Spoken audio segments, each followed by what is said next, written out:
Okay, thank you, Viva. So uh, we have tried to clean both of the datasets which we are given and make them ready for the analysis. So I will be going through what we have done in a short. So first we have imported the necessary libraries uh, for our project. So then we have tried to import the project from its directory using the pandas read CSV method. Then we tried to see the head of our file, which is displayed like here, like this here. Then we have continued to get insights about our dataset, that is using the df.shape, which displays the shape of our dataset. Then we used df.info, which shows the information about the columns in our dataset, which is displayed here. So we have like 12, 13 columns which have different data types, and most of them are objects, and few of them we have like they are float 64, which is a float of 64 bits. And the first thing we try to do is to have insight about the null values. How many null values do we have in each column? So we used the if null method in the Python pandas library. So it displays that we have 1,474 null rows inside the rating column, which affects our dataset. So the second one is the reviews, and also we have others which have null values. So null values would affect our analysis finally when we do the Power BI or other SQL analysis. So we have to get rid of, or we have to handle these null values in our dataset. So our approach will be the following.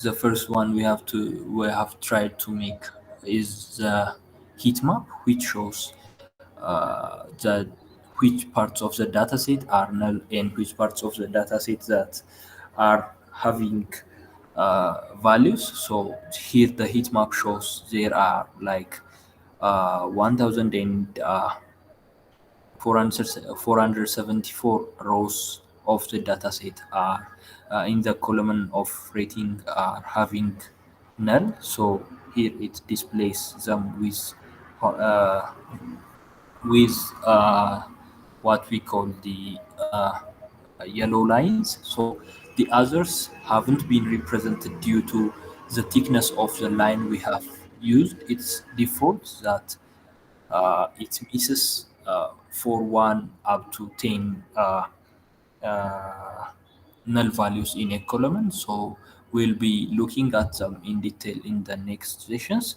So then we described the standard deviations, the mean, and other parameters about the numerical columns in our data to that we use the def.describe method over our dataset. So treating first one is we have gone to treat the duplicate values in our dataset. So we have used this one. We have used the drop duplicates. So in the drop duplicates method, we have various arguments which will be passed to the method.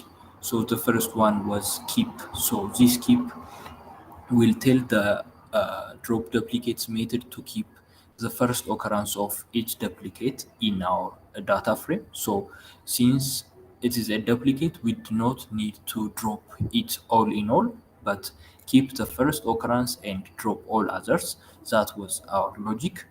And in place true will tell uh, the drop duplicates method to replace what we have dropped.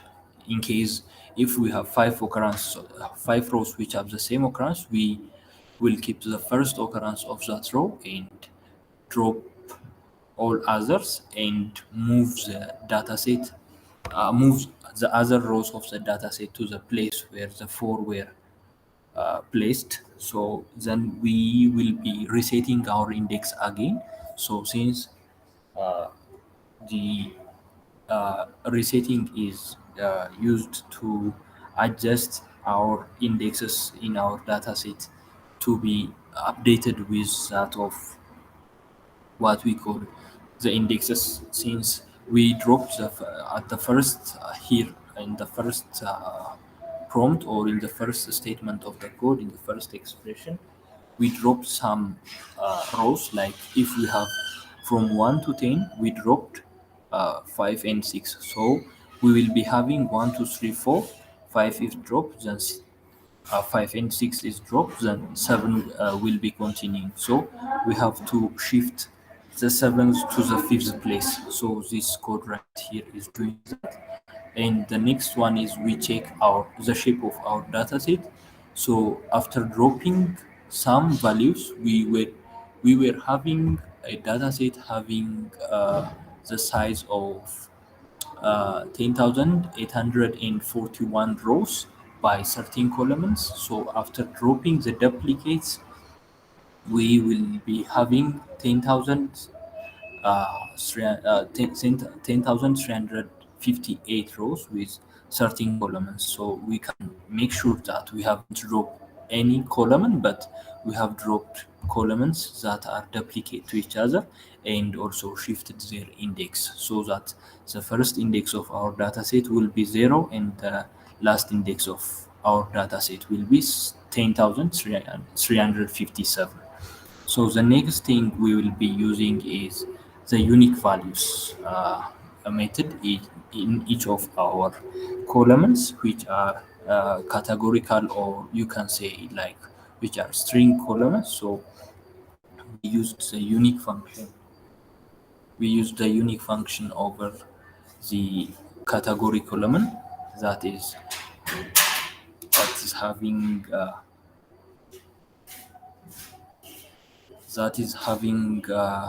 these values here, you can see.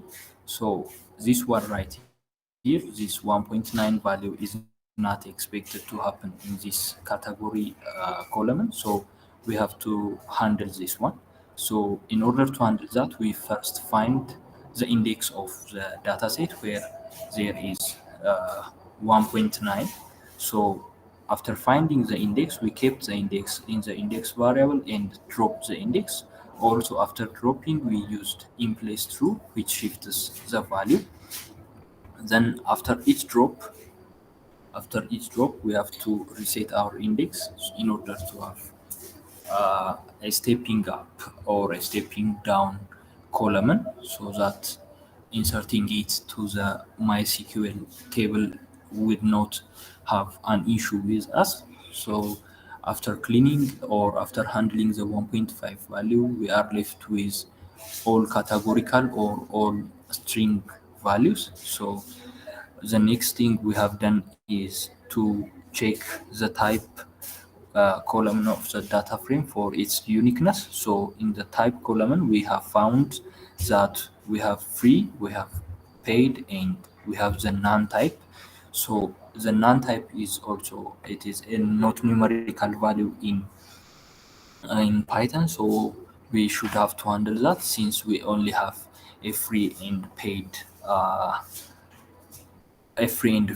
type of application. So we should have to handle the none also. So we find the indexes where we declared a list, and uh, we started fetching the indexes where the value of that column, the value in that column is none.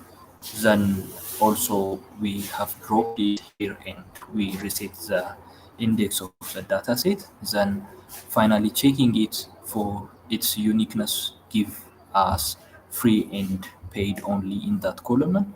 So the next thing we have done is to check for the uniqueness in the rating column. So we do not have any non-value, which is great, and all the content rating unique values are expected to be in the column, so we will leave it like that. And the next one is geners, and here are the unique values inside the geners.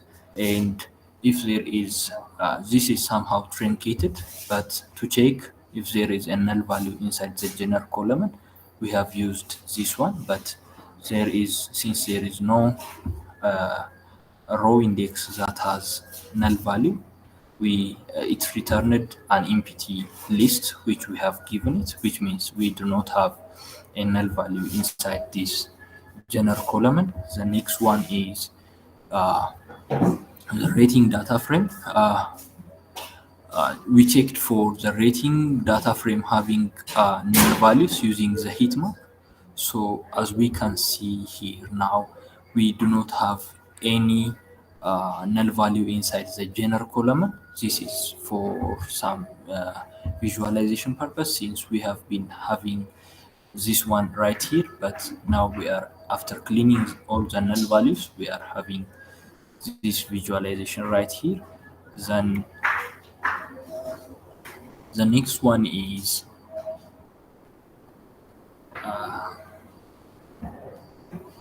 the next one is the um,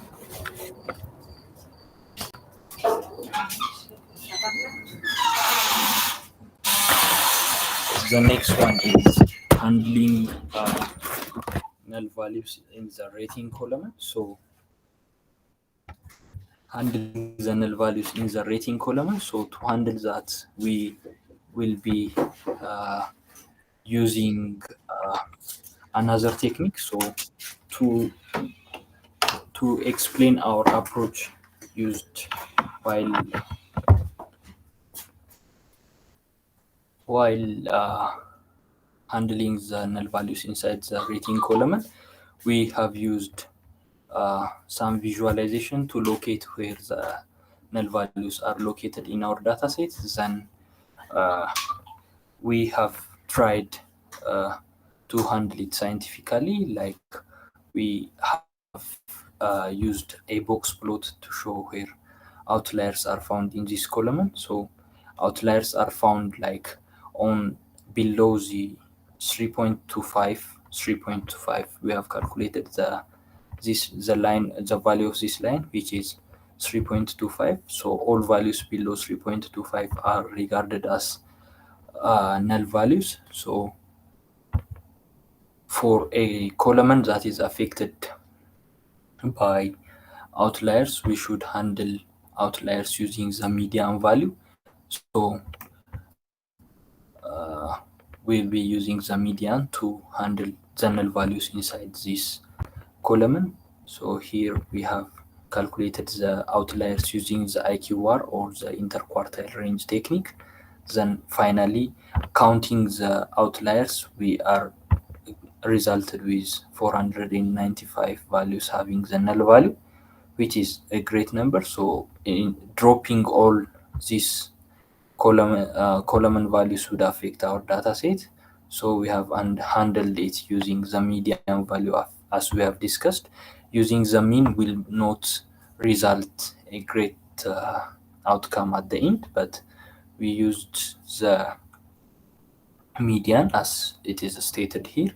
So we applied the median technique on the rating column and fill all the null values. So again, check for the occurrence of null values in our dataset. So there are no uh, null values existing in the rating column. So then we tried to check it using the heat map. So we are having like a clean and clear from, as compared with this one, we are having no yellow lines in the new cleaned data frame.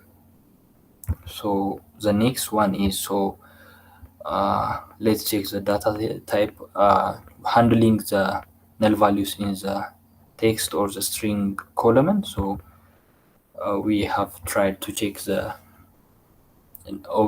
fetch the columns which have an object data type. So these are the columns having the object data type, and we do this to handle that. Uh, for these columns, we will be using the forward fill techniques to uh, fetch and to treat for the null values. So we have done that for the Android version column. We have like two values which are missing. We have two values which are missing. We have two values, so we have to handle it using some technique. So we have used the uh, we have tried to handle it using the drop method since it is negligible. Then for the current value column, we have tried to handle it using the forward fill technique since we do not want to drop 8 columns. So I mean 8 rows. So we have used the forward fill technique. So the forward fill, what the forward fill will do is it will find the uh, it will find for the null values first, the null rows first, and it will look for the previous row, the value of the previous row in that column, and it will cast that value to the next row which is having the null value. Then finally we are uh, having a data set all with no null values, so we can better visualize this using this heat map. Starting this cleaning task, we have been having some unnecessary values in the dataset, which here will are not visualized due to some uh, thickness issues, but we can see that we have null values in the dataset everywhere. So finally, been successfully uh, we have successfully cleaned the dataset and have a clean board, a clean purple board as you see it here. So finally, we will be treating the uh, data type of the last updated column to a datetime format. So since it is a string, inserting it into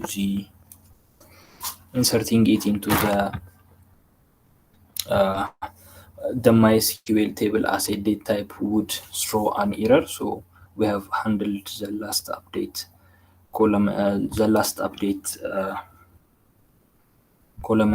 to the datetime format. So finally, we'll be having this clean dataset, and encoding have been done on while saving. So while saving it to a CSV file, by default the to CSV uh, function in pandas saves it into a a UTF-8 format, so we don't need to have explicitly specify that we have saved it into a UTF-8. The next part of our cleaning is done on the reviews data, which is almost the same. So I have to go on it a little bit faster. So we have imported our libraries, then our data.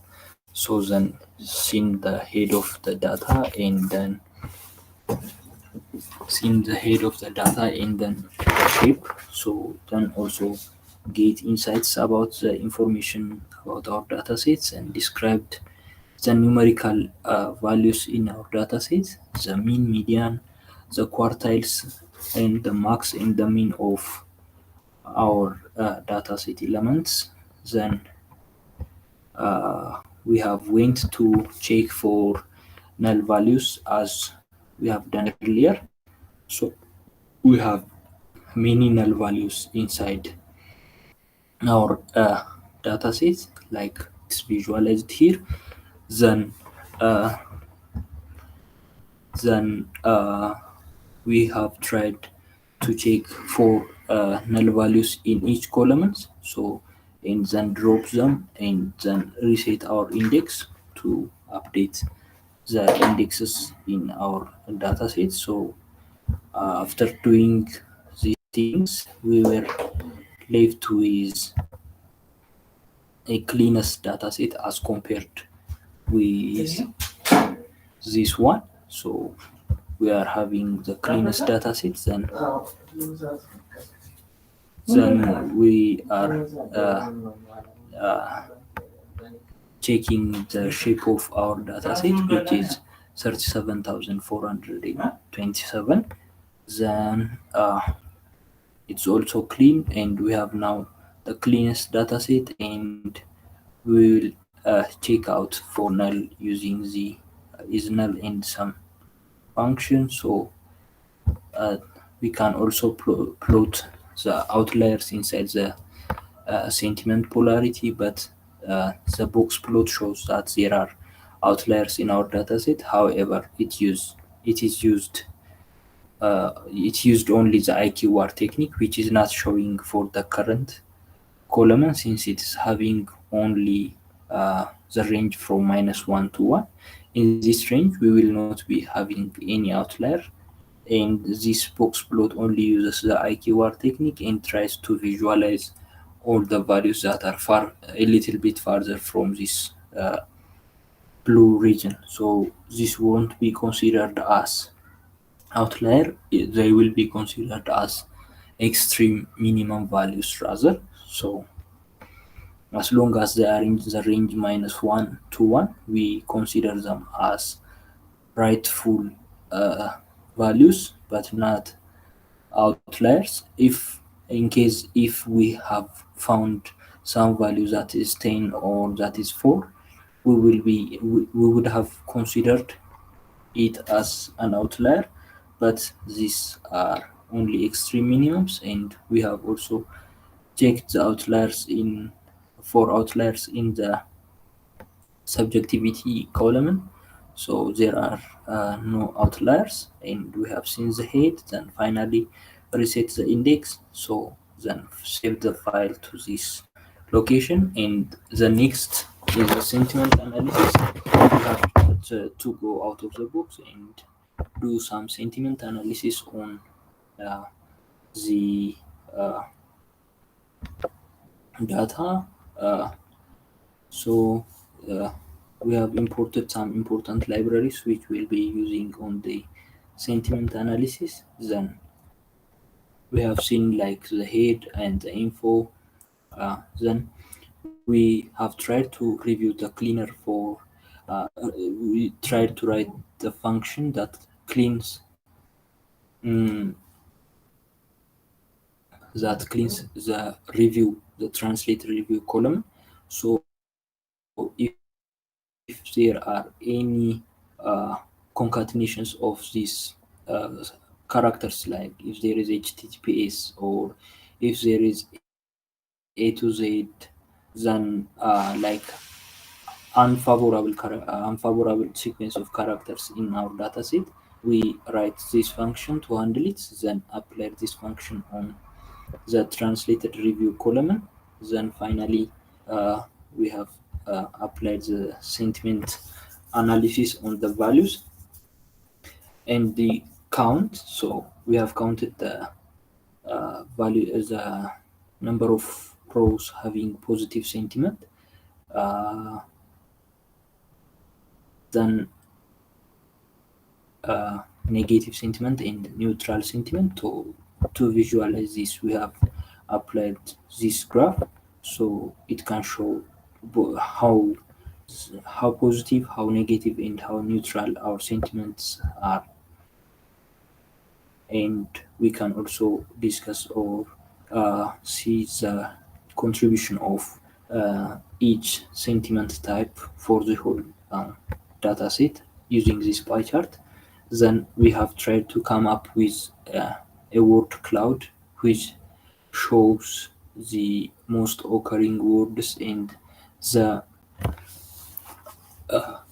the type of things that's happening in our translate review column. So we have tried to have a word cloud that is of which 1600 and 800 is the height. So we have random state of 22, and the maximum font size is like here we can have this one as the maximum or this one as the maximum. So those words that are seen as maximum have this font value that is 119. So we have tried to uh, visualize the words based on their occurrence. So the in word cloud, the size or the font of the words is directly proportional with that of uh, the size with that of their occurrence in the dataset, and the color used in uh,